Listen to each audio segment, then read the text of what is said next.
Vous savez, à certains moments, quand j'écrivais ce livre, je pleurais. Parce qu'il y a des blessures que je ne voulais plus évoquer, des choses sur lesquelles je ne voulais plus revenir. Je vous prends un exemple. Vous savez, vous avez dit tout à l'heure que je suis un tombeur de femmes, mais parce que je suis devenu Martin Camus. Avant, c'était compliqué. Avant, c'était compliqué. Vie sentimentale compliquée. Oui, oui. Les filles ne voulaient pas de vous. Oui, parce qu'aucune fille ne voulait s'afficher avec quelqu'un qui est à mobilité réduite. Parce qu'elles évitaient ce qu'on devait dire ou ce que ses copines, ses parents et autres. C'était très violent. Et il y a une scène que je raconte dans le livre. Je souhaite que vous lisiez, et quand vous allez lire, vous allez comprendre parfois pourquoi. Je connais cette scène, je vais la partager avec les téléspectateurs. Alors c'est une scène, vous nous parlez de jeune fille à qui vous avez fait la cour et qui vous dit, je vais citer la jeune fille, je ne coucherai jamais avec un handicapé. Ah non, vous avez sauté des étapes, Eric. C'est pas que je lui fais la cour, c'est que c'est une jeune fille, c'est l'un de mes premiers amours, on partage le quotidien ensemble, elle vient à la maison, elle fait de repas, j'étais dans ma chambre d'étudiant, elle lave même mes habits, pour moi c'était ma copine.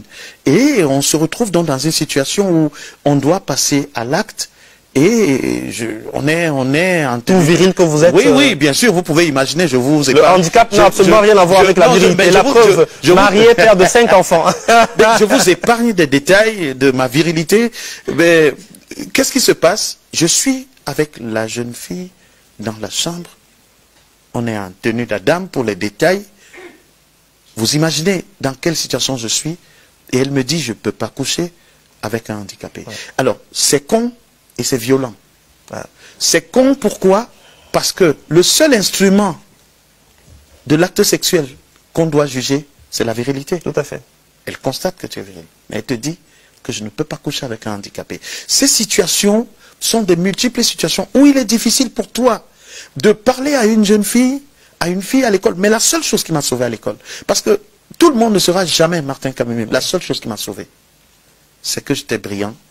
Et tout le monde avait envie d'être avec moi pour que je lui explique les devoirs de français, les devoirs de littérature, de philosophie, les devoirs de... C'est ça qui m'a sauvé.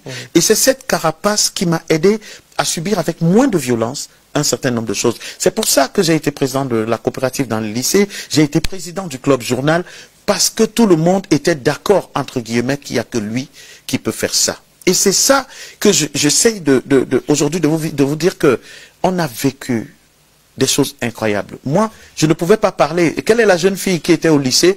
Parce que... Et vous savez, ce qui me fait mal aujourd'hui avec beaucoup de recul, c'est pas ce que ces jeunes filles me disaient. C'est pas le regard qu'elles me donnaient.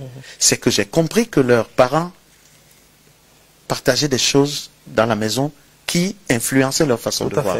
Aucun enfant ne peut naître raciste. Aucun enfant ne peut naître avec des préjugés sur des gens qui vivent avec le handicap.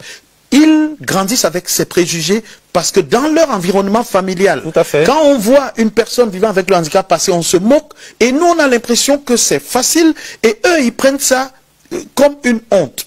Vous savez, Eric, le plus beau moment de ma vie, ici où je suis aujourd'hui, c'est lorsque je descends, j'arrive souvent à la maison, je sors de ma voiture, mes filles viennent me tenir pour me soutenir, pour que je prenne une marche, pour que j'entre dans ma chambre. C'est le moment où je dis, Seigneur, je suis en train de leur passer un message sans que je l'ai voulu. Elles doivent comprendre ce que c'est que la compassion. Elles doivent comprendre ce que c'est que l'assistance. Alors, l'autre frustration,